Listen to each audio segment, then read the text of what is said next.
Hi, I'm going to talk to you about Cornell Notes.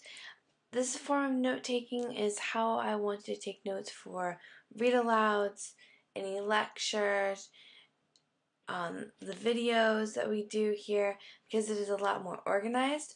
Also, once you have your annotations or you do color mapping, then I want you to put things into Cornell Notes or have a type of Cornell note with that so that you can synthesize the information and you will remember it a lot better. So let's look at the benefits of Cornell Notes.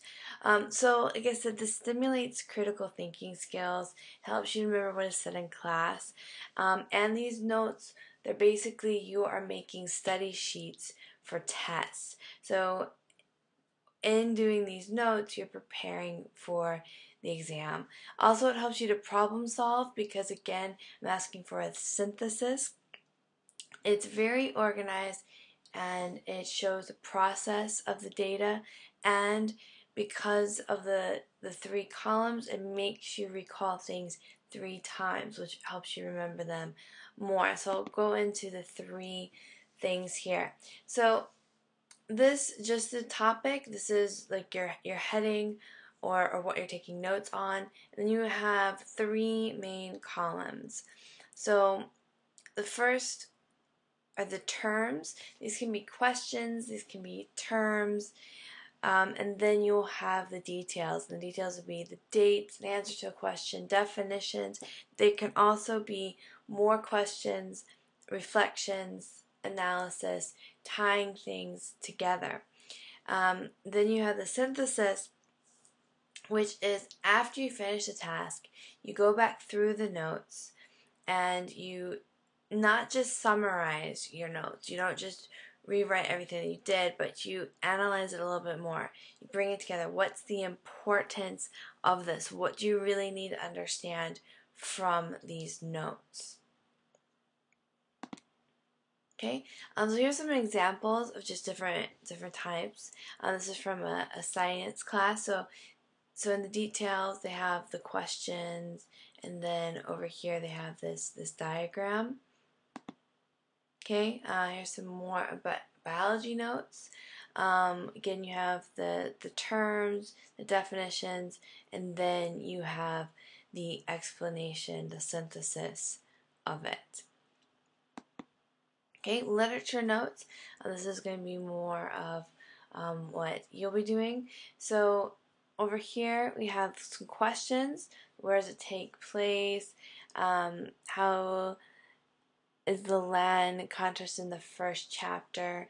And then these are all of your details, and then you have the summary explaining it, going a little bit deeper into the details, connecting everything together. Here's another example. So instead of just having questions, you could have like setting, just the characters' names, the conflicts, and then have the details going through it there.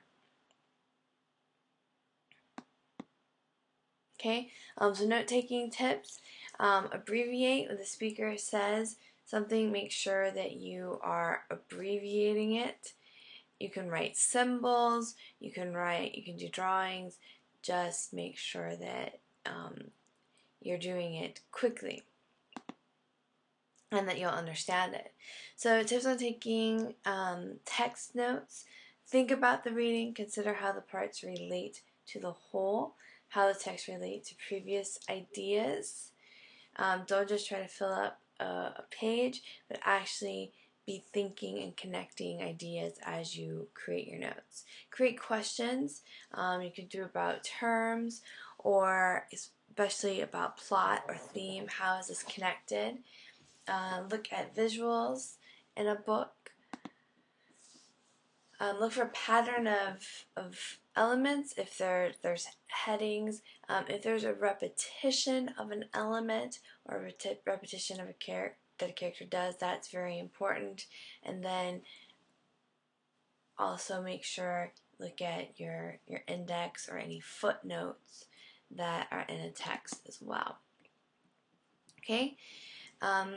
Also, you need to identify the main ideas, fill in details for better understanding, identify unclear information. If you have any holes in your notes, then circle that and go back to it later.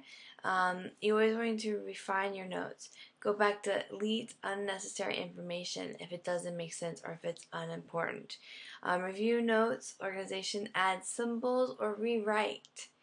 Alright? And then always make sure that you write the summary or the synthesis that's tying everything together. So use these for discussion questions. You can use these for looking at things for symbolism, important ideas. Include your own response in your notes. Develop questions to review later. And add references of things that can connect, because these notes will hopefully help you to write papers and do well in the Socratic seminars. So let's look at the assignment that I have for you. Okay, so you're going to be listening to an audio. Sorry that the screen is blank. That's just the way it came out in the video that you're going to be listening to in the Greek theater. So I have the notes already prepared for you. You just need to download them. So I have the terms here for you, the main things, and so you won't have to worry about the spelling and everything, and you're just trying in this time to catch all of the details.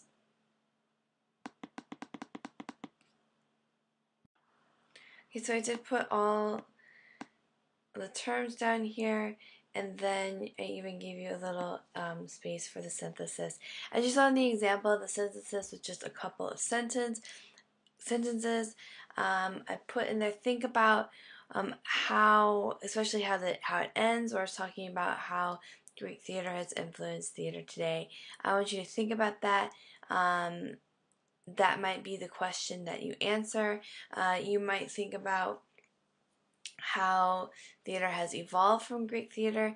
You need to have something that shows the importance of the understanding of the concept of